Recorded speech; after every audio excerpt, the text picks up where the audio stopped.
ಶ್ರೀಗುರುಭ್ಯೋ ನಮಃ ಪರಮಗುರುಭ್ಯೋ ನಮಃ. ಶ್ರೀಮದಾನಂದತೀರ್ಥಭಗವತ್ಪಾದಾಚಾರ್ಯಗುರುಭ್ಯೋ ನಮಃ. ಜಯತ್ಯಜೋ ಖಂಡಗುಣೋರುಮಂಡಲಃ ಸದೋದಿತೋ ಜ್ಞಾನಮರೀಚಿಮಾಲಿ ಸ್ವಭಕ್ತಹಾರ್ದೋಚ್ಚತಮೋ ನಿಹಂತ ವ್ಯಾಸಾವತಾರೋ ಹರಿರಾತ್ಮಭಾಸ್ಕರಃ. ಜಯತಿ ಹರಿರಚಿಂತ್ಯಃ ಸರ್ವದೇವೈಕವಂದ್ಯಃ ಪರಮಗುರುರಭೀಷ್ಟಾವಾಪ್ತಿದಃ ಸಜ್ಜನಾನಾಂ. ನಿಖಿಲಗುಣಗಣಾರ್ಣೋ ನಿತ್ಯನಿರ್ಮುಕ್ತದೋಷಃ ಸರಸಿಜನಯನೋऽಸೌ ಶ್ರೀಪತಿರ್ಮಾನದೋ ನಃ. ಅಭ್ರಮಂ ಭಂಗರಹಿತಂ ಅಜಡಂ ವಿಮಲಂ ಸದಾ ಆನಂದತೀರ್ಥಮತುಲಂ ಭಜೇತಾಪತ್ರಯಾಪಹಂ. ಭವತಿ ಯದನುಭಾವಾದೇಢಮೂಕೋऽಪಿ ವಾಗ್ಮಿ ಜಡಮತಿರಪಿ ಜಂತುರ್ಜಾಯತೆ ಪ್ರಾಜ್ಞಮೌಲಿಃ. ಸಕಲವಚನಚೇತೋ ದೇವತಾ ಭಾರತೀ ಸಾ ಮಮ ವತ್ಸನ್ನಿಧತ್ತಾಂ ಸನ್ನಿಧಿಂ ಮಾನಸೇ ಚ. ಮಿಥ್ಯಾಸಿದ್ಧಾन्तದುರ್ಧ್ವಾन्तವಿಧ್ವಂಸನವಿಚಕ್ಷಣಃ ಜಯತೀರ್ಥಾಖ್ಯತರಣಿಃ ಭಾಸತಾಂ ನೋ ಹೃದಂಬರೆ. ಅರ್ಥಿಕಲ್ಪಿತಕಲ್ಪೋऽಯಂ ಪ್ರತ್ಯರ್ಥಿಗಜಕೇಸರಿ ವ್ಯಾಸತೀರ್ಥಗುರುರ್ಭೂಯಾದ್ ಅಸ್ಮದಿಷ್ಟಾರ್ಥಸಿದ್ಧಯೇ. ತಪೋವಿದ್ಯಾವಿರಕ್ತ್ಯಾದಿ ಸದ್ಗುಣೌಘಾಕರಾನಹಂ ವಾದಿರಾಜಗುರುನ್ ವಂದೇ ಹಯಗ್ರೀವಪದಾಶ್ರಯಾನ್. ಭಕ್ತಾನಾಂ ಮಾನಸಾಂಭೋಜಭಾನವೇ ಕಾಮಧೇನವೇ ನಮತಾಂ ಕಲ್ಪತರವೇ ಜಯೀಂದ್ರಗುರವೇ ನಮಃ. ಕುಶಾಗ್ರಮತಯೇ ಭಾನುದ್ಯುತಯೇ ವಾದಿಭೀತಯೇ ಆರಾಜಿತಶ್ರೀಪತಯೇ ಸುಧೀಂದ್ರಯತಯೇ ನಮಃ. ಧ್ರುವಾದಿಧ್ವಾಂತರವಯೇ ವೈಷ್ಣವೇಂದೀವರೇಂದವೇ ಶ್ರೀರಾಘವೇಂದ್ರಗುರವೇ ನಮೋತ್ಯಂತದಯಾಲವೇ. ಪೃಥ್ವೀಮಂಡಲಮಧ್ಯಸ್ಥಾಃ ಪೂರ್ಣಬೋಧಮತಾನುಗಾಃ ವೈಷ್ಣವಾಃ ವಿಷ್ಣುಹೃದಯಾಃ ತಾನ್ನಮಸ್ಸೇ ಗುರೂನ್ ಮಮ. ಅಜ್ಞಾನತಿಮಿರಚ್ಛೇದಂ ಬುದ್ಧಿಸಂಪತ್ಪ್ರದಾಯಕಂ ವಿಜ್ಞಾನವಿಮಲಂ ಶಾಂತಂ ವಿಜಯಾಖ್ಯಗುರುಂ ಭಜೆ. ತಪಸ್ವಾಧ್ಯಾಯಶುಶ್ರೂಷಾ ಕೃಷ್ಣಪೂಜಾರತಂ ಮುನಿಂ ವಿಶ್ವೇಶಮಿಷ್ಟದಂ ವಂದೇ ಪರಿವ್ರಾಟ್ ಚಕ್ರವರ್ತಿನಂ. ಶ್ರೀ ಗುರುಭ್ಯೋ ನಮಃ. ಆತ್ಮೀಯರೇ, ಗೀತಾವೃತ್ತಿ ಪಾಠಕ್ಕೆ ಸುಸ್ವಾಗತ. ಈ ದಿನ 8ನೇ ಅಧ್ಯಾಯದ 16ನೇ ಶ್ಲೋಕ. ಆಬ್ರಹ್ಮಭುವನಾಲ್ಲೋಕಾಃ ಪುನರಾವರ್ತಿನೋರ್ಜುನ ಮಾಮುಪೇತ್ಯತು ಕೌಂತೇಯ ಪುನರ್ಜನ್ಮ ನ ವಿದ್ಯತೆ. ಈ ಶ್ಲೋಕದ ಅರ್ಥ: ಹೇ ಕೌಂತೇಯ, ಹೇ ಅರ್ಜುನ, ಆಬ್ರಹ್ಮ ಭವನಾತ್, ಚತುರ್ಮುಖ ಬ್ರಹ್ಮನ ಸ್ಥಾನವನ್ನು ಆರಂಭಿಸಿ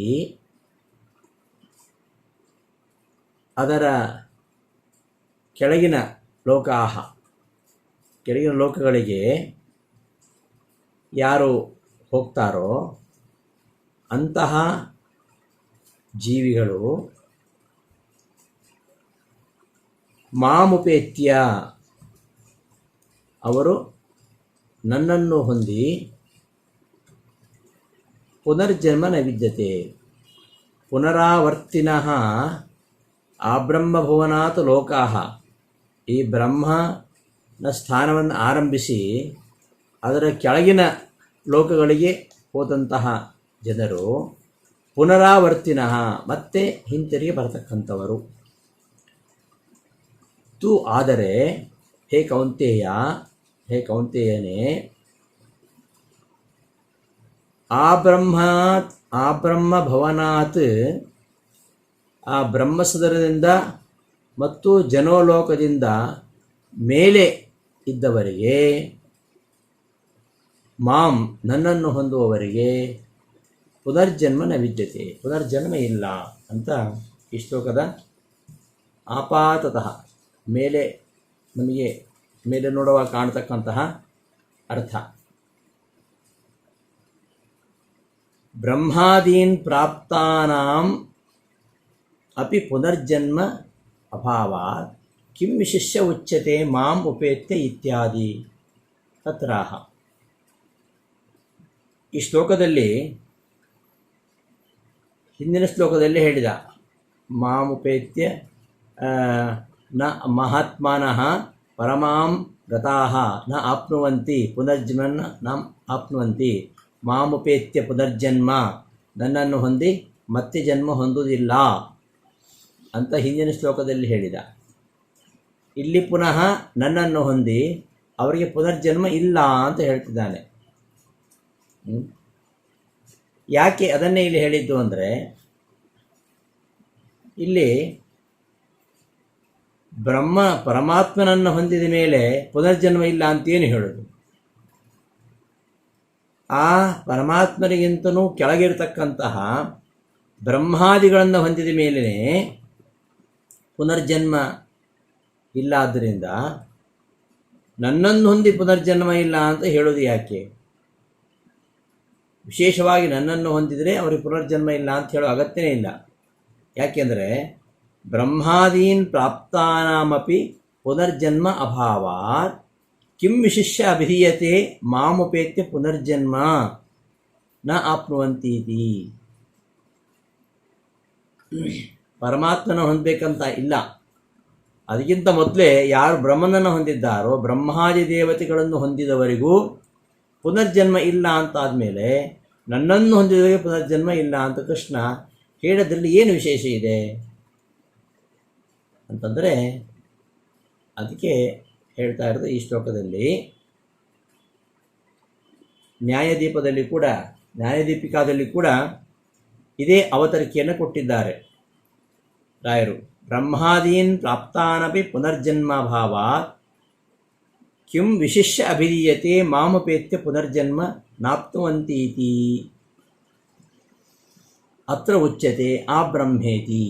ಇದು ಗೀತಾ ತಾತ್ಪರ್ಯದ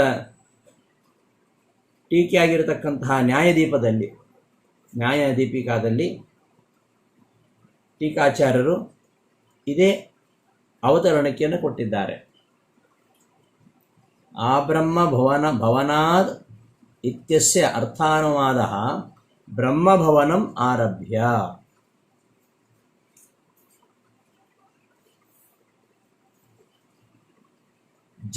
ಆಜನ್ಮಾತ್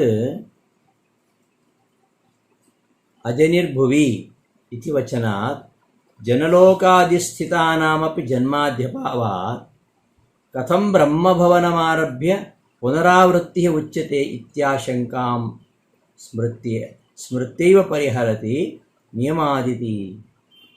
ಅಲ್ಲಿ ಗೀತಾ ತಾತ್ಪರ್ಯದಲ್ಲಿ ಆಚಾರ್ಯ ಹೇಳಿದ್ದು, ನಿಯಮಾ ಜನನೋಭಾವ ಮುಕ್ತಸ್ಸೈವ ತಥಾಪಿತು ಮಹರ್ಲೋಕಮತೀತಾನಾಂ ನ ಜನ್ಮಾಂಶಲಯೌ ವಿನಾ ತತ್ರಾಪಿ ಅವಶ್ಯಂ ತತ್ಸ್ಥಾನಂ ತೈಃ ಕ್ಷಿಪ್ರಂ ಪುನರಾಪ್ಯತೆ. ಮುಕ್ತರಿಗೆ ಮಾತ್ರ ಜನನ ಮರಣಗಳಿಲ್ಲ ಎಂಬುದು ಅಲ್ಲಿ ಅನ್ವಯಿಸ್ತದೆ. ಆದರೂ ಮಹರ್ಲೋಕಕ್ಕಿಂತ ಮೇಲೆ ಇರುವುದು ಜನಲೋಕ. ಆ ಜನಲೋಕಗಳಲ್ಲಿ ಇದ್ದವರಿಗೆ ಅಂಶರೂಪದಿಂದ ಅವತಾರ ಇದ್ದರೂ ಕೂಡ ಪೂರ್ಣ ರೂಪದಿಂದ ಅವತಾರ ಮಾಡುವುದಿಲ್ಲ. ಈಗ ವಾಯುವಾದಿಗಳು ಈ ಭೀಮಾದಿ ಅಂಶಗಳಿಂದ ಮಾತ್ರ ಜನಿಸ್ತಾರೆ. ಚತುರ್ಮುಖ ಬ್ರಹ್ಮದೇವರ ಲಯದ ಕೊನೆಯ ಭಾಗದಲ್ಲಿ ವಾಯುದೇವರು ಬ್ರಹ್ಮದೇವರಾಗಿ, ಭಾರತೀ ದೇವಿಯು ಸರಸ್ವತಿಯಾಗಿ ಜನಿಸ್ತಾರೆ. ಆದರೆ ಬ್ರಹ್ಮದೇವರ ಲಯ ಇಲ್ಲದೆ ಈ ರೀತಿಯ ಜನನ ಎಂಬುದು ಇಲ್ಲ. ಬ್ರಹ್ಮದೇವರ ಉಪಕ್ರಮದಲ್ಲಿ ಇವರಿಗೆಲ್ಲ ಮರಣ ಇದ್ದರೂ ಕೂಡ ಲಯ ಇಲ್ಲದೆ, ಅಂದರೆ ಬೇರೆ ಕಾಲದಲ್ಲಿ ಮರಣ ಇಲ್ಲ. ಹೀಗೆ ಕೇವಲ ಅಂಶದಿಂದ ಮಾತ್ರ ಜನ್ಮ. ಬ್ರಹ್ಮನ ಲಯವಾಗುವ ಮೂಲಕವಾಗಿ ಆಗ್ತಕ್ಕಂತಹ ಜನ್ಮ ಮರಣಗಳ ಹೊರತು ಇವರಿಗೆ ಯಾರಿಗೂ ಜನನ ಮರಣಗಳು ಇಲ್ಲ. ಇವರ ಅಂಶದಿಂದ ಅವತಾರ ಮಾಡಿದರೂ ಕೂಡ ಮೂಲ ರೂಪದ ಸ್ಥಾನವನ್ನು ಪುನಃ ಇವರು ಶೀಘ್ರದಲ್ಲಿ ಪಡೀತಾರೆ. ಮುಕ್ತರಿಗೆ ಮಾತ್ರ ಯಾವ ರೀತಿ ಜನನ ಮರಣಗಳು ಇಲ್ಲ ಅಂತ ಪದ್ಮಪುರಾಣದಲ್ಲಿ ಹೇಳಿದ ವಿಚಾರವನ್ನು ಅಲ್ಲಿ ಆಚಾರ್ಯರು ನಿರೂಪಿಸ್ತಾರೆ. ಇದೆಲ್ಲವನ್ನು ಗಮನದಲ್ಲಿಟ್ಟುಕೊಂಡು ಹೇಳ್ತಾ ಇದ್ದಾರೆ, ಬ್ರಹ್ಮನೇ ಮೊದಲಾದವರನ್ನು ಹೊಂದಿದವರಿಗೂ ಕೂಡ ಪುನರ್ಜನ್ಮ ಇರುವುದಿಲ್ಲ ಅಂದ ಮೇಲೆ ನನ್ನನ್ನು ಹೊಂದಿ ಮತ್ತೆ ಹುಟ್ಟುವುದಿಲ್ಲ ಅಂತ ಏನು ವಿಶೇಷವಾಗಿ ಇಲ್ಲಿ ಕೃಷ್ಣ ಹೇಳ್ತಾ ಇದ್ದಾನಲ್ಲ, ಏನು ಅಂತ, ಬ್ರಹ್ಮಾದೀನ್ ಪ್ರಾಪ್ತಾನಾಮಪಿ, ಬ್ರಹ್ಮ ಮೊದಲಾದವರನ್ನು ಹೊಂದಿದವರಿಗೂ ಸಹ ಪುನರ್ಜನ್ಮ ಅಭಾವ, ಪುನರ್ಜನ್ಮ ಇಲ್ಲದೇ ಇರೋದರಿಂದ ನನ್ನನ್ನು ಹೊಂದಿ ಪುನರ್ಜನ್ಮ ಇರುವುದಿಲ್ಲ ಅಂತ ಅದನ್ನು ಹೇಳೋ ವಿಶೇಷ ಏನು? ಅದು ಹೇಳಬೇಕಾಗೇ ಇಲ್ಲ. ಅದಕ್ಕೆ ಈ ಶ್ಲೋಕ ಹೊರಟಿದ್ದು ಅಂತ ಹೇಳ್ತಾ ಇರೋದು. ಆ ಬ್ರಹ್ಮ ಭವನ, ಆ ಅನ್ನೋದು ಇಲ್ಲಿ ಉಪಸರ್ಗ, ಆಂಗ್ ಅಭಿವಿಧೌ, ಆಂಗ್ ಎಂಬ ಉಪಸರ್ಗಕ್ಕೆ ಅಭಿವಿಧಿ ಅಂತ ಅರ್ಥ. ಅಂದರೆ ಅಲ್ಲಿಂದ ಆರಂಭಿಸಿ ಅಂತ ಅರ್ಥ, ಅಲ್ಲಿಂದ ತೊಡಗಿ. ಆ ಬ್ರಹ್ಮಭವನ, ಬ್ರಹ್ಮಭವನದಿಂದ ಆರಂಭಿಸಿ ಅಂತ ಅರ್ಥ. ಇಲ್ಲಿ ಬ್ರಹ್ಮ ಸ್ಥಾನ ಎಲ್ಲಿದೆ ಅಂದರೆ ಮೇರು ಪರ್ವತದಲ್ಲಿ ಇದೆ. ಮೇರು ಪರ್ವತದಲ್ಲಿ ಇರತಕ್ಕಂತಹ ಮೇರುಸ್ಥ ಬ್ರಹ್ಮ ಸದನಾತ್ ಆರಭ್ಯ ಅಂತ ಅರ್ಥ. ಅದಕ್ಕೆ ಮೇರು ಪರ್ವತದಲ್ಲಿರತಕ್ಕಂತಹ ಬ್ರಹ್ಮನ ಸದನದಿಂದ ಆರಭ್ಯ ಅರ್ವಾಕ್ತನಾಹ, ಕೆಳಗಿನ ಲೋಕಗಳು, ಬ್ರಹ್ಮ ಸದನದಿಂದ ಕೆಳಗಿನ ಲೋಕಗಳಿಗೆ ಯಾರು ಹೋಗ್ತಾರೋ, ತತ್ರಗತಾಹ ಜನಾಹ ಇತ್ಯಾವತ್ತು, ಅಲ್ಲಿ ಯಾರು ಹೋಗ್ತಾರೋ ಅಂತ ಅರ್ಥ. ಅವರು ಪುನರಾವರ್ತಿನಃ, ಪುನಃ ಈ ಭೂಮಿಗೆ ಬಂದು ಜನನ ಮರಣಗಳನ್ನು ಹೊಂತಾರೆ. ಜನ್ಮಾದಿಮಂತಹ ಭವಂತಿ ಇತ್ಯರ್ಥಃ.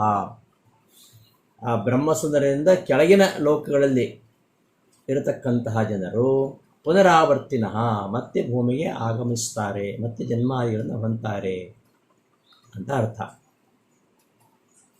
ಅದನ್ನಿಲ್ಲಿ ಹೇಳಲಿಕ್ಕೆ ಹೊರಟಿರುವಂಥದ್ದು. ಅಲ್ಲ, ಮೇರು ಪರ್ವತದಲ್ಲಿರ್ತಕ್ಕಂತಹ ಚತುರ್ಮುಖ ಬ್ರಹ್ಮನ ಸ್ಥಾನದಿಂದ ಕೆಳಗಿನ ಲೋಕಗಳಲ್ಲಿರ್ತಕ್ಕಂಥವರು ಅಂದರೆ ಭೂಮಿಗೆ, ಅವ್ರು ಯಾರಿದ್ದಾರೆ ಅವರು ಭೂಮಿಗೆ ಬರ್ತಾರೆ ಅಂತ ಹೇಳಿತ್ತು. ಅದರರ್ಥ ಏನು? ಬ್ರಹ್ಮಸದನಿಗಿಂತ ಮೇಲಿನ ಲೋಕದವರು ಅವರಿಗೆ ಪುನರ್ಜನ್ಮ ಹೊಂದುವುದಿಲ್ಲ ಅಂತ ಅರ್ಥ ಸಿದ್ಧ ಆಗುತ್ತೆ ಅಲ್ವಾ? ಬ್ರಹ್ಮಸದನದ ಕೆಳಗಿನ ಲೋಕಕ್ಕೆ ಹೋದವರು ಮತ್ತೆ ಭೂಮಿಗೆ ಬರ್ತಾರೆ ಅಂದರೆ ಬ್ರಹ್ಮಸದನದ ಮೇಲಿನ ಲೋಕಗಳಿಗೆ ಹೋಗಿರ್ತಕ್ಕಂಥವರು ಅವರಿಗೆ ಮತ್ತೆ ಭೂಮಿಯಲ್ಲಿ ಜನ್ಮ ಇಲ್ಲ ಅನ್ನೋದು ಸಿದ್ಧ ಆಗುತ್ತೆ. ಅರ್ಥಾತ್ ಮೇಲಿನ ಲೋಕದವರು ಅವರಿಗೆ ಪುನರ್ಜನ್ಮ ಇಲ್ಲ ಅಂತ ಗೊತ್ತಾಗುತ್ತೆ. ಹಾಗೆಯೇ ಆಮೇರು ಸದನಾತ್ ಆಜನಾನ್ ಅಜನೇಹಿ ಭುವಿ ಎಂಬ ಸ್ಮೃತಿ ವಾಕ್ಯವು ಕೂಡ ಇದೆ. ಏನು? ಆಮೇರು ಬ್ರಹ್ಮ ಸದನಾತ್ ಆಜನಾತ್ ಜನಿಹಿ ಭುವಿ ನ ಜನಿಹಿ ಭುವಿ. ಮೇರು ಪರ್ವತದಲ್ಲಿರತಕ್ಕಂತಹ ಬ್ರಹ್ಮಸದನಕ್ಕಿಂತ ಮೇಲಿನ ಲೋಕ ಮತ್ತು ಆಜನಾತ್ ಜನಲೋಕದಿಂದ ಮೇಲಿನ ಲೋಕದಲ್ಲಿರ್ತಕ್ಕಂಥವರಿಗೆ ಭೂಮಿಯಲ್ಲಿ ಜನನ ಇಲ್ಲ ಎಂಬ ಸ್ಮೃತಿ ವಾಕ್ಯ ಇದೆ. ಅದರಿಂದಲೂ ಕೂಡ ಏನು ಸಿದ್ಧ ಆಯಿತು? ಬ್ರಹ್ಮಸದನದಿಂದ ಮೇಲಿನ ಲೋಕದಲ್ಲಿ ಇರುವವರಿಗೆ ಈ ಭೂಮಿಯಲ್ಲಿ ಜನ್ಮವಿಲ್ಲ ಅಂತ ತಿಳಿದು ಬರೋದರಿಂದ ನನ್ನನ್ನು ಹೊಂದಿ ಮತ್ತೆ ಜನ್ಮವಿಲ್ಲ ಅಂತ ಪರಮಾತ್ಮ ಹೇಳೋದು ಹೇಗೆ? ಅದು ಹೇಳುವ ಅಗತ್ಯನೇ ಇಲ್ಲ. ಅದಕ್ಕಿಂತ ಮೊದಲೇ ಬ್ರಹ್ಮಸದನದ ಮೇಲಿನ ಲೋಕಕ್ಕೆ ಹೋಗೋದವರಿಗೆಲ್ಲ ಜನನ ಇಲ್ಲ ಅಂತ ಹೇಳಿದ ಮೇಲೆ ಪರಮಾತ್ಮನ ಹೊಂದವರಿಗೆ ಜನನ ಇಲ್ಲ ಅಂತ ಹೇಳಬೇಕಂತಿಲ್ಲ.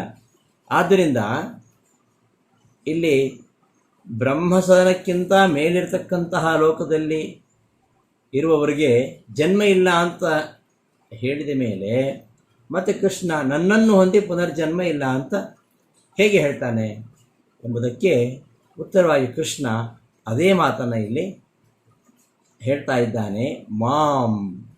ಅಂತ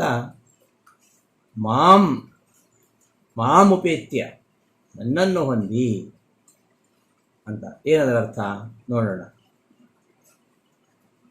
ನನು ಮೇರುಸ್ಥ ಬ್ರಹ್ಮ ಸದನಾತ್ ಆರಭ್ಯ, ಮೇರು ಪರ್ವತದಲ್ಲಿ ಇರತಕ್ಕಂತಹ ಬ್ರಹ್ಮನ ಸದನವನ್ನು ಆರಂಭಿಸಿ ಅರ್ವಾಗ್ ಅದರ ಕೆಳಗೆ ಇರತಕ್ಕಂತಹ ಲೋಕದಲ್ಲಿ ಇದ್ದವರು ಪುನರಾವರ್ತಿನಃ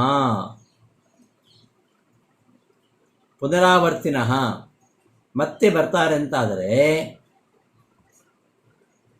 ಮತ್ತೆ ಬರ್ತಾರೆ ಅಂಥೇಳಿ ಆಮೇರು ಬ್ರಹ್ಮ ಸದನಾತ್ ಆಜನಾತ್ ನ ಜನಿ ಭುವಿ ಎಂಬ ಈ ಸ್ಮೃತಿಯ ವಚನ ಇದೆ.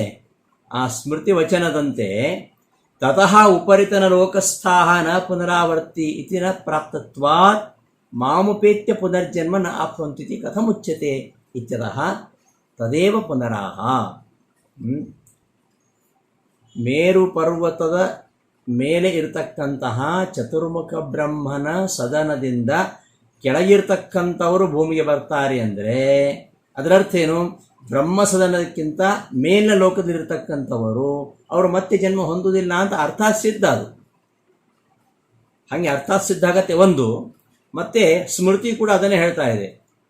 ಆಮೇರು ಸದನಾತ್ ಆಜನಾತ್ ನ ಜನಿರ್ಭುವಿ. ಮೇರು ಪರ್ವತದಲ್ಲಿರತಕ್ಕಂತಹ ಬ್ರಹ್ಮ ಸದನದಿಂದ ಮತ್ತು ಜನೋಲೋಕದಿಂದ ಮೇಲಿನ ಲೋಕದಲ್ಲಿ ಇರುವವರು ಪುನಃ ಭೂಮಿಗೆ ಬರುವವರು ಅಲ್ಲ ಅಂತ ತಿಳಿದು ಬರೋದರಿಂದ ಮಾಮುಪೇತ್ಯ ಪುನರ್ಜನ್ಮ ನ ಆಪ್ನುವಂತಿ, ನನ್ನನ್ನು ಹೊಂದಿ ಅವರು ಪುನರ್ಜನ್ಮವನ್ನು ಹೊಂದುವುದಿಲ್ಲ.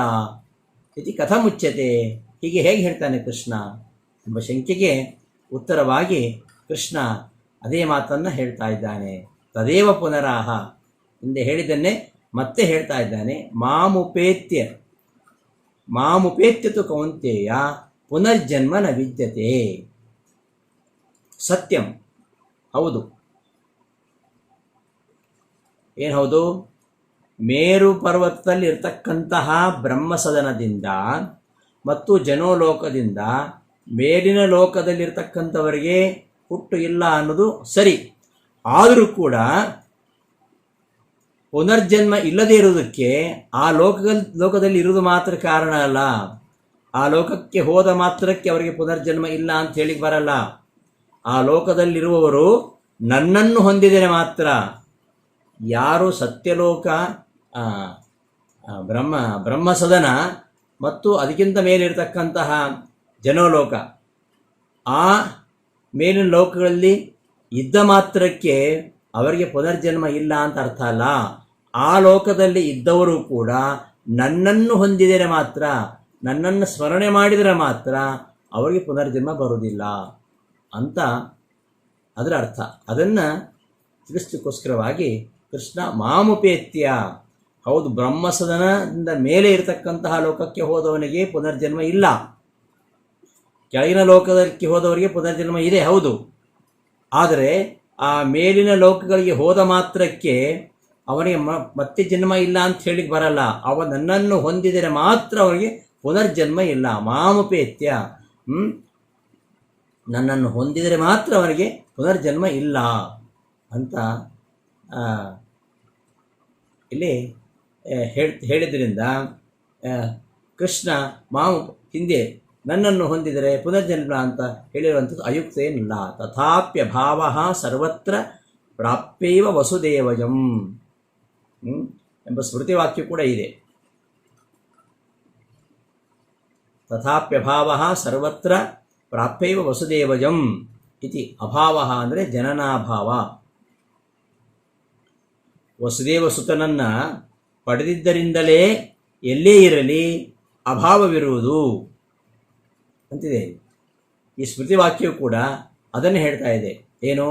ವಸುದೇವ ಸುತನನ್ನು ಪಡೆದಿದ್ದರಿಂದಲೇ ಅವ ಯಾವ ಲೋಕದಲ್ಲೇ ಇರಲಿ ಸರ್ವತ್ರ ಪ್ರಾಪ್ಯೈವ ವಸುದೇವಜಂ, ಅವ ಯಾವ ಲೋಕದಲ್ಲೇ ಇರಲಿ ಅವನು ಪರಮಾತ್ಮನನ್ನು ಹೊಂದಿದರೆ ಮಾತ್ರ ಅವನಿಗೆ ಅಭಾವ, ಏನು ಜನನಾಭಾವ ಅಂತ ಇರುವುದರಿಂದ ಆಯಾ ಲೋಕಗಳಿಗೆ ಹೋದವರಿಗೆ ಪುನರ್ಜನ್ಮ ಇಲ್ಲ. ಆದ್ದರಿಂದ ಪರಮಾತ್ಮನನ್ನು ಹೊಂದಿದರೆ ಪುನರ್ಜನ್ಮ ಇಲ್ಲ ಅಂತ ಹೇಳಿದ್ದು ಏನು?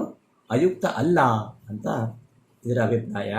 ಯತ್ತು ಆಜನನಾತ್ ನ ಜನಿ ಭುವಿ ಇತಿ ಜನೋಲೋಕಾದ್ ಉಪರಿ ಸ್ಥಿತಾನಾಂ ಅಪಿ ಪುನರಾವೃತ್ಯುಕ್ತೇಃ ಬ್ರಹ್ಮಸದನಾತ್ ಅರ್ವಾಕ್ಸ್ಥಿತಾಃ ಪುನರಾವರ್ತಿನಃ ಮದುಪರಿಸ್ಥಾಃ ಅಪುನರಾವರ್ತಿನಃ ಇತ್ಯುಕ್ತಿ ಅಯುಕ್ತ ಇತಿ ಚೋದ್ಯಂ. ತದ್ಬ್ರಹ್ಮ ಭವನಪದೇನ ಮೇರುಸ್ಥ ಬ್ರಹ್ಮಸದನ ಗ್ರಹಣಾತ್ ಪರಿಹೃತಂ ಸತ್ಯಲೋಕಸ್ಥ ಬ್ರಹ್ಮಸದನ ಗ್ರಹಣೆ ಅಪಿ ಆಬ್ರಹ್ಮಭವನಾತ್ ಸತ್ಯಲೋಕಸ್ಥ ಬ್ರಹ್ಮಸದನಾತ್ ಅರ್ವಾಕ್ತನ ತಪೋಲೋಕಸ್ಥ ಜನಾಂಶೇನ ಪುನರಾವರ್ತಿನಃ ಇತ್ಯರ್ಥಃ. ಆಜನಾನ್ ನಜನಿರ್ಭುವಿ ಅಂತ ಜನೋಲೋಕದಿಂದ ಮೇಲೆ ಇರುವವರೆಗೂ ಕೂಡ ಪುನರ್ಜನ್ಮ ಇಲ್ಲ ಅಂತ ಹೇಳಿದ್ರಿಂದ ಬ್ರಹ್ಮಸದನದಿಂದ ಕೆಳಗೆ ಇರತಕ್ಕಂಥವರು ಅವರು ಪುನರಾವೃತ್ತಿ ಉಳ್ಳವರು, ಅದಕ್ಕೂ ಮೇಲಿನವರು ಪುನರಾವರ್ತಿ ಇಲ್ಲದೇ ಇರುವವರು ಅಂತ ಹೇಳಿದ್ದು ಏನು ಆಕ್ಷೇಪಾರ್ಹ ವಿಷಯ ಅಲ್ಲ. ಇಲ್ಲಿ ಜನೋಲೋಕದಿಂದ ಮೇಲೆ ಇರುವವರೆಗೂ ಪುನರ್ಜನ್ಮ ಇಲ್ಲ, ಬ್ರಹ್ಮಸದನದಿಂದ ಕೆಳಗೆ ಇರತಕ್ಕಂಥವರಿಗೆ ಏನು ಪುನರಾವೃತ್ತಿ ಉಳ್ಳವರು, ಅದಕ್ಕೂ ಮೇಲಿನವರು ಪುನರಾವೃತ್ತಿ ಇಲ್ಲದಿರುವವರು ಅಂತ ಹೇಳಿಬರುವುದು ಒಂದು ಸರಿಯಲ್ಲ ಅಂತ ಏನು ಆಕ್ಷೇಪ ಇದೆ. ಅದನ್ನು ಇಲ್ಲಿ ಬ್ರಹ್ಮಭವನ ಎಂಬ ಪದದಿಂದ ಪರಿಹಾರ ಮಾಡ್ತಾ ಇದ್ದೇನೆ. ಬ್ರಹ್ಮಭವನ ಅಂದರೆ ಯಾವುದು? ಬ್ರಹ್ಮಭವನ ಮೇರು ಪರ್ವತದಲ್ಲಿರ್ತಕ್ಕಂತಹ ಬ್ರಹ್ಮಭವನ, ಬ್ರಹ್ಮಸದನ, ಅದನ್ನು ತಕ್ಕೊಂಡ್ರೆ ಈ ಆಕ್ಷೇಪಕ್ಕೆ ಪರಿಹಾರ. ಸತ್ಯಲೋಕದಲ್ಲಿ ಬ್ರಹ್ಮಸದನ ಇದೆ, ಸತ್ಯಲೋಕದಲ್ಲಿರ್ತಕ್ಕಂತಹ ಬ್ರಹ್ಮಸದನವನ್ನು ಗ್ರಹಿಸಿದರೂ ಕೂಡ ಆ ಬ್ರಹ್ಮಭವನ ಸತ್ಯಲೋಕದಲ್ಲಿರ್ತಕ್ಕಂತಹ ಬ್ರಹ್ಮಸದನದಿಂದ ಕೆಳಗಿನ ತಪೋಲೋಕದಲ್ಲಿರ್ತಕ್ಕಂತಹ ಜನರು ಪುನರಾವರ್ತಿನಃ ಒಂದು ಅಂಶದಿಂದ ಪುನರ್ಜನ್ಮವುಳ್ಳವರು ಅಂತ ಅರ್ಥ ಬರ್ತದೆ. ಹೀಗೆ ಅರ್ಥ ಮಾಡಿದಾಗ ಜನೋಲೋಕದಿಂದ ಮೇಲೆ ಇರುವವರಿಗೂ ಕೂಡ ಪುನರ್ಜನ್ಮ ಇಲ್ಲ ಅಂತ ಹೇಳುವ ಆಜನನಾಥ್ ಎಂಬ ಸ್ಮೃತಿಯ ವಚನದಿಂದ ವಿರೋಧ ಬರ್ತದೆ ಅಂತ ಹೇಳುವುದು ಸರಿಯಲ್ಲ. ಯಾಕೆಂದರೆ ಆ ಸ್ಮೃತಿಯಲ್ಲಿ ಜನ್ಮ ಇಲ್ಲ ಅಂದರೆ ಯಾವ ಜನ್ಮ ಇಲ್ಲ ಅಂತಲೂ ಅರ್ಥ ಅಲ್ಲ. ಜನೋಲೋಕದಲ್ಲಿ ಇದ್ದವರಿಗೂ ಒಂದು ಅಂಶದಿಂದ ಭೂಮಿಯಲ್ಲಿ ಅವರಿಗೆ ಜನನ ಮರಣಗಳು ಇದ್ದೇವೆ ಒಂದು ಅಂಶದಿಂದ. ಅದೇ ಪದ್ಮಪುರಾಣದ ವಾಕ್ಯವನ್ನು ಗೀತಾ ತಾತ್ಪರ್ಯದಲ್ಲಿ ಆಚಾರ್ಯರು ನಿರೂಪಣೆ ಮಾಡಿದ್ದಾರೆ. ಆ ವಿಚಾರವನ್ನು ನಿಯಮಾ ಜನನೋ ಅಭಾವ ಮುಕ್ತಸ್ಸೈವ ತಥಾಪಿತು ಮಹರ್ಲೋಕಮತೀತಾನಾಂ ನ ಜನ್ಮಾಂಶಲಯೌ ವಿನಾ ತತ್ರಾಪ್ಯವಶ್ಯಂ ತತ್ಸ್ಥಾನಂ ತೈಹಿ ಕ್ಷಿಪ್ರಂ ಪುನರಾಪ್ಯತೆ. ಆ ಒಂದು ಪದ್ಮಪುರಾಣದ ವಾಕ್ಯದಲ್ಲಿಯೂ ಅದೇ ವಿಚಾರವನ್ನೇ ಹೇಳಿರುವಂಥದ್ದು. ಆ ಬ್ರಹ್ಮಭವನಾತ್, ಈ ಆಜನಾತ್, ಜನೋಲೋಕದಿಂದ ಮೇಲೆ ಇರುವವರಿಗೆ ಪುನರ್ಜನ್ಮ ಇಲ್ಲ ಅಂತ ಹೇಳ್ತಕ್ಕಂತಹ ಮಾತಿಗೆ ವಿರೋಧ ಬರ್ತದೆ. ಅದಕ್ಕೋಸ್ಕರವಾಗಿ ಇಲ್ಲೇನು ಹೇಳಬೇಕು? ಆ ಸ್ಮೃತಿಯಲ್ಲಿ ಜನ್ಮ ಇಲ್ಲ ಅಂದರೆ ಪೂರ್ಣವಾಗಿ ಜನ್ಮ ಇಲ್ಲ ಅಂತ ಅರ್ಥ ಅಲ್ಲ. ಜನೋಲೋಕ ಮೊದಲಾದ ಲೋಕಗಳಿಗೆ ಹೋದವರು ಕೂಡ ಒಂದು ಅಂಶದಿಂದ ಮತ್ತೆ ಭೂಮಿಯಲ್ಲಿ ಅವರಿಗೆ ಜನ್ಮ ಇದ್ದೇ ಇದೆ. ಇನ್ನು ಪ್ರಳಯದ ಕೊನೆಯಲ್ಲಿ, ಪ್ರಳಯದ ಆದಿ ಭಾಗದಲ್ಲಿಯೂ ಅವರಿಗೆ ಜನನ ಮರಣಗಳು ಇರ್ತವೆ. ಆ ಬ್ರಹ್ಮಭವನ ಅಂತಂದರೆ ಬ್ರಹ್ಮಭವನದ ಕೆಳಗೆ ಇರುವ ಲೋಕಗಳಲ್ಲಿ ಇರುವವರಿಗೆ ಪುನರಾವೃತ್ತಿ ಇದೆ ಅಂತ ಹೇಳುವ ಮೂಲಕವಾಗಿ ಮೇಲಿನ ಲೋಕದವರಿಗೆ ಜನನ ಇಲ್ಲ ಅಂತ ಹೇಳಿರುವಂಥದ್ದು ಈ ಮುಕ್ತರಾಗಿರ್ತಕ್ಕಂತಹ ಜನರಿಗೆ ಸಂಬಂಧಪಟ್ಟಂತಹ ವಿಚಾರ. ಆ ಮುಕ್ತ ಜನರಿಗೆ ಅಂಶದಿಂದಲೂ ಕೂಡ ಈ ಭೂಮಿಯಲ್ಲಿ ಜನನ ಇದ್ದೇ ಇದೆ.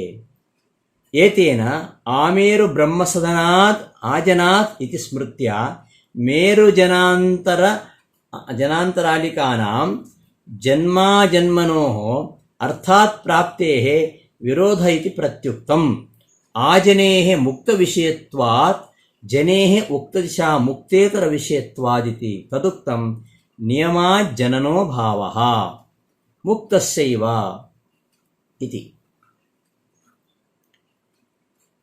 ಇಷ್ಟು ಹೇಳಿದ್ರಿಂದ ಇದೊಂದು ವಿಷಯ ಹೇಳಿದಾಗಾಯಿತು. ಆಮೇರು ಸದನಾತ್ ಆಜನಾತ್ ಎಂಬ ಸ್ಮೃತಿಯಲ್ಲಿ ಆಮೇರು ಅಂದರೆ ಮೇರು ಮತ್ತು ಜನೋಲೋಕದ ಮಧ್ಯದಲ್ಲಿ ಯಾರಿದ್ದಾರೆ ಅವರಿಗೆ ಜನನ ಇದೆ, ಹಾಗೆಯೇ ಜನನವಿಲ್ಲ ಅಂತ ಅರ್ಥಾತ್ ಸಿದ್ಧವಾಗುವುದರಿಂದ ಒಂದು ವಿರೋಧ ನಮಗೆ ಕಾಣ್ತಾ ಇತ್ತು. ಆದರೆ ಒಟ್ಟು ಏನು ಹೇಳಿದಾಗಾಯಿತು, ಮೇರುಸ್ಥ ಬ್ರಹ್ಮಸದನ ಮತ್ತು ಜನೋಲೋಕದ ಇದರ ಮಧ್ಯದಲ್ಲಿ ಯಾರಿದ್ದಾರೆ ಅವರಿಗೆ ಜನ ಇದೆ ಅಂತ ಒಂದು ಕಡೆ ಹೇಳಿತ್ತು, ಹಾಗೆ ಜನನ ಇಲ್ಲ ಅಂತ ಹೇಳಿತ್ತು ಅಲ್ವಾ. ಆದ್ದರಿಂದ ವಿರೋಧ ಬಂತಲ್ಲ ಅಂತ ಹಿಂದೆ ಆಕ್ಷೇಪ ಬಂದಿತ್ತು. ಆ ಆಕ್ಷೇಪಕ್ಕೂ ಒಂದು ಉತ್ತರ ಕೊಟ್ಟ ಹಾಗಾಯಿತು. ಯಾಕೆಂದರೆ ಈ ಜನನ ಇಲ್ಲದೇ ಇರುವುದು ಬರೀ ಆ ಲೋಕದಲ್ಲಿ ಹೋಗಿ ಇದ್ದವರಿಗೆ ಅಲ್ಲ, ಮುಕ್ತರಿಗೆ ಮಾತ್ರ, ಮುಕ್ತರಿಗೆ ಸಂಬಂಧಪಟ್ಟದ್ದು. ಜನನವಿರುವುದು ಅಂತ ಹೇಳಿದ್ದು, ಜನನ ಇಲ್ಲ ಅಂತ ಹೇಳಿದ್ದು ಮುಕ್ತರಿಗೆ ಸಂಬಂಧಿಸಿದ್ದು, ಜನನ ಇದೆ ಅಂತ ಹೇಳಿದ್ದು ಅದು ಮುಕ್ತರಲ್ಲ ಜನರಿಗೆ ಹೇಳಿದ್ದು. ಅದನ್ನೇ ಪದ್ಮಪುರಾಣದ ನಿಯಮ ಜನನೋ ಭಾವ ಮುಕ್ತಸ್ಯೈವ ತಥಾಪಿತು ಎಂಬ ಪ್ರಮಾಣದಲ್ಲಿ ಆ ವಿಷಯವನ್ನು ನಿರೂಪಣೆ ಮಾಡಿದ್ದಾರೆ. ಒಟ್ಟು ಏನು ಹೇಳ್ತಾ ಇರೋದು ಅಂದರೆ, ಇಷ್ಟು ಲೋಕಗಳಿವೆ, ಭೂಲೋಕ, ಭೂವರಲೋಕ, ಸುವರ್ಲೋಕ, ಮಹೋಲೋಕ, ಜನೋಲೋಕ, ತಪೋಲೋಕ, ಸತ್ಯಲೋಕ. ಈ 7 ಲೋಕಗಳಲ್ಲಿ ಜನೋಲೋಕದಿಂದ ಆರಂಭಿಸಿ ಕೆಳಗಿನ ಲೋಕದಲ್ಲಿರತಕ್ಕಂಥವರಿಗೆ ಹಾಗೂ ಬ್ರಹ್ಮಭವನದಿಂದ ಕೆಳಗಿನ ಸ್ಥಾನದಲ್ಲಿದ್ದವರಿಗೆ ಪುನರಾವೃತ್ತಿ ಇದೆ ಅನ್ನೋದಕ್ಕೆ ಪ್ರಮಾಣಗಳನ್ನು ನಾವು ನೋಡಿದಾಗಾಯಿತು. ಬ್ರಹ್ಮಭವನ ಅಂದರೆ ಭೂಲೋಕದಲ್ಲಿರ್ತಕ್ಕಂತಹ ಮೇರು ಪರ್ವತದಲ್ಲಿರ್ತಕ್ಕಂತಹ ಬ್ರಹ್ಮಭವನ, ಸತ್ಯಲೋಕದಲ್ಲಿರ್ತಕ್ಕಂತಹ ಬ್ರಹ್ಮಭವನ ಗ್ರಹಿಸಿದರೆ ಅದರಿಂದ ಕೆಳಗೆ ಇರತಕ್ಕಂತಹ ಜನೋಲೋಕ ತಪೋಲೋಕ ಇರತಕ್ಕಂತಹ ಜನಗಳಿಗೆ ಪುನರಾವೃತ್ತಿಯನ್ನು ಹೇಳಿದರೆ ಅವರಿಗೆ ಪುನರಾವೃತ್ತಿ ಇಲ್ಲ ಎಂಬ ಮಾತಿನ ಪ್ರಮಾಣ ವಿರೋಧ ಬರುತ್ತದೆ ಅಂತ ಶಂಕೆ ಅವಕಾಶ ಇಲ್ಲ. ಯಾಕೆಂದರೆ ಸತ್ಯಲೋಕದಲ್ಲಿರ್ತಕ್ಕಂತಹ ಬ್ರಹ್ಮಭವನ ಇಲ್ಲಿ ವಿವಕ್ಷಿತ ಅಂತ ಹೇಳಿದರೂ ಕೂಡ ಅದಕ್ಕಿಂತ ಕೆಳಗಿರ್ತಕ್ಕಂತಹ ಜನೋಲೋಕ ತಪೋಲೋಕ ಇರತಕ್ಕಂತಹ ಅಮುಕ್ತರಿಗೆ ಜನನ ಮರಣಗಳನ್ನು ಈ ಪ್ರಮಾಣ ಹೇಳ್ತಾವೆ ಹೊರತು ಮುಕ್ತರಿಗೆ ಜನನ ಮರಣಗಳು ಇಲ್ಲ ಎಂಬುದನ್ನು ಇಲ್ಲಿ ಹೇಳಬೇಕಾಗಿದ್ದು ಬಹಳ ಮುಖ್ಯವಾಗಿರ್ತಕ್ಕಂತಹ ವಿಷಯ. ಅದಕ್ಕೆ ಅದಕ್ಕೋಸ್ಕರವಾಗಿ ಆ ಯಾವ ಲೋಕಕ್ಕೆ ಹೋಗಲಿ ಅವರಿಗೆ ಜನಮರಣ ಇಲ್ಲ ಅಂತಲ್ಲ, ನನ್ನನ್ನು ಹೊಂದಿದರೆ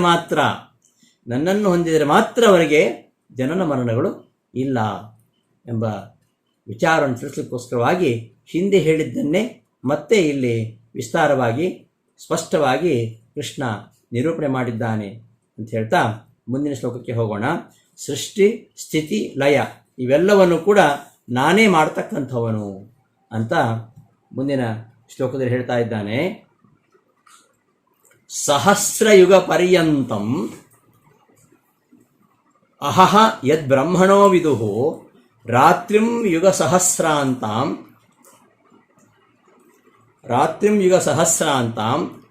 ತೇ ಅಹೋರಾತ್ರ ವಿದೋ ಜನಾಃ. ಪರಮಾತ್ಮನನ್ನ ಹೊಂದಿದಾಗಲೇ ಪುನರ್ಜನ್ಮ ಅನ್ನೋದು ಇಲ್ಲ ಎಂಬುದನ್ನು ಕೃಷ್ಣ ಈವರೆಗೆ ಹೇಳಿದ 2-3 ಶ್ಲೋಕಗಳಲ್ಲಿ ಪ್ರತಿಜ್ಞೆ ಮಾಡಿದ್ದಷ್ಟೇ. ಅದನ್ನು ಸಮರ್ಥನೆ ಮಾಡಲಿಕ್ಕೋಸ್ಕರವಾಗಿ ಈ ಸೃಷ್ಟಿ ಸ್ಥಿತಿ ಲಯ ಇವುಗಳ ಬಗ್ಗೆ ಹೇಳ್ತಾ ಇವುಗಳ ಕರ್ತೃ ನಾನೇ ಎಂಬುದನ್ನು ಹೇಳಿಕೊಟ್ಟಿದ್ದಾನೆ. ಈ ಹಿಂದೆ ಹೇಳಿರುವಂಥದ್ದು ಮತ್ಪ್ರಾಪ್ತವು ಏವ ಅಪುನರಾವೃತ್ತಿ ಇತಿ ಪ್ರತಿಜ್ಞಾ ಮಾತ್ರೇಣ ಉಕ್ತಸ್ಯ ಸ್ಥಾಪನಾಯ ಆದೌ ಸೃಷ್ಟಿಪ್ರಳಯಾದಿ ಕರ್ತೃತ್ವಂ ಆತ್ಮನಃ ವಕ್ತುಂ ಉಪೋದ್ಘಾತಮಾಹ ಸಹಸ್ರೇತಿ. ಇನ್ನು ಮುಂದಿನ ಶ್ಲೋಕಗಳಲ್ಲಿ ಸೃಷ್ಟಿ ಲಯಗಳ ಬಗ್ಗೆ ಹೇಳ್ತಾನೆ. ಅದಕ್ಕೆ ಉಪೋದ್ಘಾತವಾಗಿ ಈ ಶ್ಲೋಕ ಹೊರಟಿರುವಂಥದ್ದು. ಸಹಸ್ರಯುಗ ಪರ್ಯಂತಂ ಅಂದರೆ ಸಾವಿರಾರು ಯುಗ ಪರ್ಯಂತರವಾಗಿ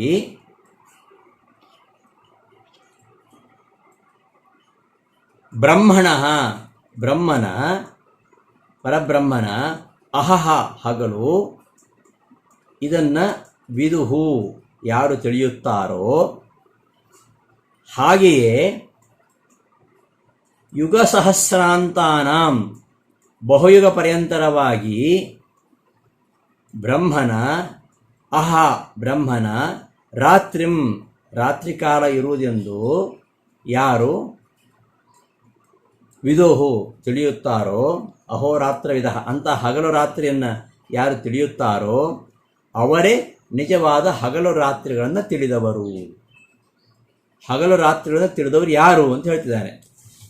ಯಾರು? ಈ ಹಗಲು ರಾತ್ರಿ ನಮ್ಮ ಹಗಲು ರಾತ್ರಿ ಅಲ್ಲ, ಬ್ರಹ್ಮಯುಗ ಪರ್ಯಂತರವಾಗಿ ಪರಬ್ರಹ್ಮನ ಹಗಲು ಹಾಗೂ ಪರಬ್ರಹ್ಮ ರಾತ್ರಿ ಇವುಗಳನ್ನು ಯಾರು ತಿಳಿತಾರೋ ಅವರೇ ನಿಜವಾಗಿ ಹಗಲು ರಾತ್ರಿಯನ್ನು ತಿಳಿದವರು ಅಂತ ಮುಂದೆ ಹೇಳ್ತಕ್ಕಂತಹ ಸೃಷ್ಟಿಲಯಗಳ ವಿಷಯಕ್ಕೆ ಒಂದು ಪೀಠಿಕೆಯಾಗಿ ಈ ಶ್ಲೋಕವನ್ನು ಹೇಳ್ತಿದ್ದಾನೆ. ಸಹಸ್ರಯುಗ ಪರ್ಯಂತಂ, ಸಾವಿರಾರು ಯುಗ ಪರ್ಯಂತರವಾಗಿ ಬ್ರಹ್ಮಣ ಅಹ ವಿದುಹು, ಬ್ರಹ್ಮನ ಹಗಲು ಇದೆ ಅಂತ ಯಾರು ತಿಳಿತಾರೋ, ಹಾಗೆ ಯುಗ ಸಹಸ್ರಾಂತಾಂ ರಾತ್ರಿಂ, ಯುಗ ಸಹಸ್ರಾಂತವಾಗಿರತಕ್ಕಂತಹ ರಾತ್ರಿಯನ್ನು ಯಾರು ತಿಳಿಯುತ್ತಾರೋ ತೇ ಅವರೇ ಅಹೋರಾತ್ರೇ ಜನಾ, ಆ ಜನರು ಅಹೋರಾತ್ರ ವಿದಃ ಹಗಲು ರಾತ್ರಿಯನ್ನು ತಿಳಿದವರು ಅಂತ ಅಷ್ಟೇ ಈ ಶ್ಲೋಕದಲ್ಲಿ ಹೇಳ್ತಾ ಇರುವಂಥದ್ದು. ಇದು ಮುಂದಿನ ವಿಚಾರಕ್ಕೆ ಪೀಠಿಕೆ. ಇದು ಮತ್ಪ್ರಾಪ್ತವು ಏವ ಅಪುನರಾವೃತ್ತಿ ಇತಿ ಪ್ರತಿಜ್ಞಾ ಮಾತ್ರೇಣ, ನನ್ನನ್ನು ಹೊಂದಿದರೆ ಅವ್ರಿಗೆ ಪುನರ್ಜನ್ಮ ಇಲ್ಲ ಅಂತ ಹೇಳಿದ ಮಾತ್ರಕ್ಕೆ ಅದು ಸಿದ್ಧಾಂತ ಆಗತ್ತಾ? ಅದು ಹೇಗೆ ಅಂತ ಹೇಳಬೇಕಲ್ಲ.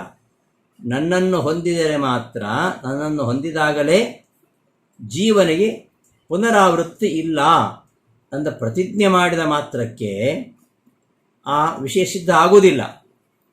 ಈ ವಿಚಾರವನ್ನು ಮುಂದೆ ಸಮರ್ಥನೆ ಮಾಡಬೇಕು, ಇದನ್ನು ಸ್ಥಾಪನೆ ಮಾಡಬೇಕು. ಪರಮಾತ್ಮನನ್ನು ಹೊಂದಿದವನಿಗೆ ಮಾತ್ರ ಏನು ಅವನಿಗೆ ಮತ್ತೆ ಈ ಭೂಮಿಯಲ್ಲಿ ಜನನ ಮರಣ ಇಲ್ಲ ಎಂಬ ವಿಷಯ ಸ್ಥಾಪನೆ ಆಗಬೇಕಾದರೆ ಅದಕ್ಕೆ ಪೂರಕವಾಗಿರತಕ್ಕಂಥ ವಿಚಾರಗಳನ್ನು ಹೇಳಬೇಕು. ಅದನ್ನು ಹೇಳಲಿಕ್ಕೋಸ್ಕರವಾಗಿ ಮೊದಲು ಪರಮಾತ್ಮ ಈ ಪ್ರಪಂಚದ ಸೃಷ್ಟಿ ಪ್ರಳಯ ಇವುಗಳನ್ನು ಮಾಡತಕ್ಕಂಥವನು ನಾನೇ ಅಂತ ಹೇಳಲಿಕ್ಕೆ ಹೊರಟು, ಈ ಸೃಷ್ಟಿ ಪ್ರಳಯಗಳನ್ನು ಹೇಳಬೇಕಾದ್ರೆ ಹಗಲು ರಾತ್ರಿಗಳ ಬಗ್ಗೆ ಹೇಳ್ತಾನೆ. ಅದನ್ನು ಹೇಳಲಿಕ್ಕೋಸ್ಕರವಾಗಿ ಇಲ್ಲಿ ಪೀಠಿಕಾರೂಪವಾಗಿ ಹೇಳ್ತಾ ಇರೋದು, ಹಗಲು ರಾತ್ರಿಗಳನ್ನು, ಬ್ರಹ್ಮನ ಹಗಲು ರಾತ್ರಿಗಳನ್ನು ಯಾರು ತಿಳಿದಿದ್ದಾರೋ ಅವರೇ ನಿಜವಾದ ಹಗಲು ರಾತ್ರಿಗಳನ್ನು ತಿಳಿದವರು ಅಂತ. ಈ ಭಗವಂತನ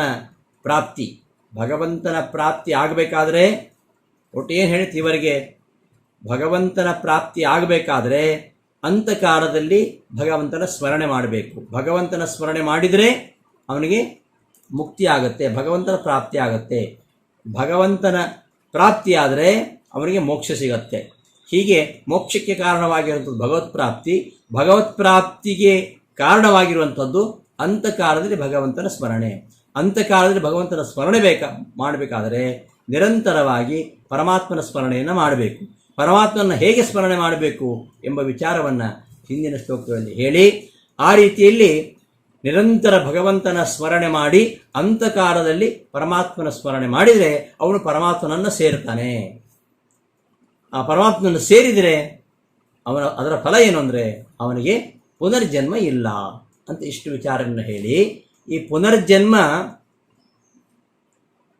ಇಲ್ಲ ಅಂತ ಹೇಳಿದ ಮಾತ್ರಕ್ಕೆ ಅದು ಸಿದ್ಧ ಆಗುವುದಿಲ್ಲ. ಹೇಗೆ ಎಂಬುದನ್ನು ನಿರೂಪಣೆ ಮಾಡಲಿಕ್ಕೆ ಮುಂದಿನ ಶ್ಲೋಕಗಳಲ್ಲಿ ಆ ವಿಷಯಗಳನ್ನು ಹೇಳ್ತಾ ಇದ್ದಾನೆ. ಅದಕ್ಕೆ ಉಪೋದ್ಘಾತವಾಗಿ ಈ ಶ್ಲೋಕ ಇರುವಂಥದ್ದು. ಸಹಸ್ರಯುಗ ಪರ್ಯಂತಂ, ಸಹಸ್ರ ಅಂದರೆ ಸಾವಿರ ಅಂತ ಅರ್ಥ ಅಲ್ಲ, ಇಲ್ಲಿ ಬಹುಶಬ್ದ ಪರ್ಯಾಯ, ಅನೇಕ ಅಂತ ಅರ್ಥ. ಸಹಶಬ್ದಕ್ಕೆ ಅನೇಕ, ಬಹುಶಬ್ದ ಪರ್ಯಾಯ. ಯೇ ಜನಾ ಯತ್ಪರಬ್ರಹ್ಮಣ ಅಹಹ ತದ್ ಬಹುಯುಗ ಪರ್ಯಂತ ದ್ವಿಪರಾರ್ಧಾತ್ಮಕಂ ವಿದುಃ ಜಾನಂತಿ ಬ್ರಹ್ಮಣಃ ಪರಬ್ರಹ್ಮಣೋ ರಾತ್ರಿಂಚ ಯುಗಸಹಸ್ರಾಂತಾಂ ಬಹುಯುಗಾಂತಾಂ ದ್ವಿಪರಾರ್ಧಾತ್ಮಿಕಾಂ ವಿದುಃ ತೇ ಅಹೋರಾತ್ರವಿದಃ ಇತ್ಯರ್ಥಃ. ಯದಿತ್ಯಸ್ಯ ಯಃ ಇತಿ ವಾ ಅರ್ಥಃ ಸಹ ಇತಿ ಶೇಷಃ. ಪರಬ್ರಹ್ಮಣಃ ಕೂಟಸ್ಥನಿತ್ಯಸ್ಯಾಪಿ ಸೃಷ್ಟ್ಯಾದಿ ಸವ್ಯಾಪಾರ ನಿರ್ವ್ಯಾಪಾರಾವಸ್ಥೆಯೋಃ ಉಪಚಾರಾತ್ ಅಹೋರಾತ್ರತ್ವೋಕ್ತಿ. ಪರಮಾತ್ಮನನ್ನು ಪಡೆದ ಮಾತ್ರಕ್ಕೆ ಪುನರ್ಜನ್ಮ ಇಲ್ಲ ಅಂತ ಪ್ರತಿಜ್ಞೆ ಮಾಡಿದ್ದರಿಂದ ಅರ್ಥ ಸಿದ್ಧ ಆಗುವುದಿಲ್ಲ. ಅದನ್ನು ಸಮರ್ಥನೆ ಮಾಡಲಿಕ್ಕೋಸ್ಕರವಾಗಿ ಪರಮಾತ್ಮ ನಾನೇ ಈ ಜಗತ್ತಿನ ಸೃಷ್ಟಿ ಲಯಗಳನ್ನು ಮಾಡ್ತಾ ಇದ್ದೇನೆ ಅಂತ ಹೇಳಲಿಕ್ಕೆ ಈ ಶ್ಲೋಕ ಪೀಠಿಕಾರ ಹೊರಟಿದೆ. ಇಲ್ಲಿ ಸಹಸ್ರದಕ್ಕೆ ಬಹು ಅಂತರ್ಥ, ಬಹು ಶಬ್ದ ಸಮಾನಾರ್ಥಕ. ಯಾರು ಪರಬ್ರಹ್ಮನ ಯಾವ ಹಗಲು ಕಾಲ ಇದೆಯೋ ಅದು ಬಹುಯುಗ ಪರ್ಯಂತವಾಗಿರುವಂಥದ್ದು. ಎಷ್ಟು? 2 ಪರಾರ್ಧಾತ್ಮಕವಾದದ್ದು ಅಂತ ಯಾರು ತಿಳಿತಾರೋ, ಬ್ರಹ್ಮಣ ರಾತ್ರಿ, ಆ ರಾತ್ರಿ ಕೂಡ ಯುಗ ಸಹಸ್ರಾಂತಾಂ ವಿಪರಾರ್ಧಾತ್ಮಕವಾದ್ದು ಅಂತ ಯಾರು ತಿಳಿತಾರೋ ಅವರೇ ಅಹೋರಾತ್ರಿಗಳನ್ನು ಸರಿಯಾಗಿ ತಿಳಿದವರು. ಬ್ರಹ್ಮನ ಒಂದು ಹಗಲು ಅಂದರೆ ಎಷ್ಟು ಅಂದರೆ ಚತುರ್ಯುಗ ಸಹಸ್ರಾಣಾಂ ಬ್ರಹ್ಮಣೋ ದಿನ ಮುಚ್ಚತೆ. ಈ ಯುಗಗಳು 4 ಯುಗಗಳ ಚಕ್ರ ಉಂಟಲ್ಲ, ಇದು 1000 ಬಾರಿ ಆವೃತ್ತಿ ಆಗಬೇಕು. 1000 ಬಾರಿ ಆವೃತ್ತಿ ಆದರೆ ಅದು ಬ್ರಹ್ಮನ ಒಂದು ಹಗಲು. ಚತುರ್ಯುಗ ಸಹಸ್ರಾಣಾಂ ಬ್ರಹ್ಮಣೋ ದಿನ ಮುಚ್ಚತೆ. ಇಂತಹ ಆವೃತ್ತಿಗಳು ಆಗಬೇಕು 1000 ಬಾರಿ. ಅದು ಬ್ರಹ್ಮನ ಒಂದು ಹಗಲು, ಅಷ್ಟೇ ಬ್ರಹ್ಮನ ಒಂದು ರಾತ್ರಿ. ಅಂತಹ ಬ್ರಹ್ಮನ ದಿನಗಳು 100 ವರ್ಷ ಆಗಬೇಕು.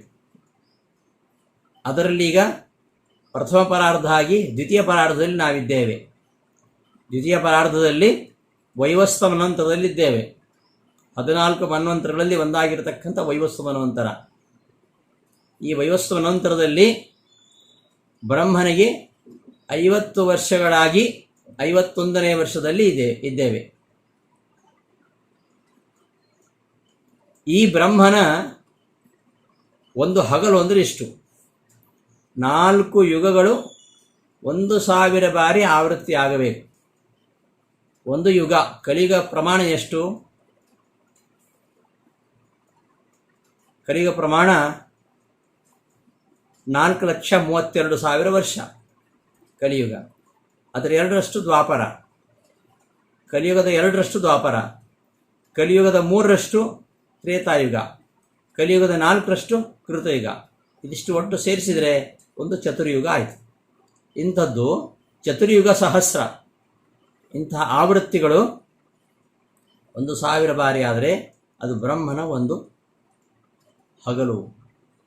ಈ ರೀತಿಯಾದ ಬ್ರಹ್ಮನ ಹಗಲು, ಬ್ರಹ್ಮನ ರಾತ್ರಿ ಇವುಗಳನ್ನು ಯಾರು ತಿಳ್ಕೊಂಡಿದ್ದಾರೋ ಅವರೇ ನಿಜವಾಗಿಯೂ ಹಗಲು ರಾತ್ರಿಗಳನ್ನು ತಿಳಿದವರು.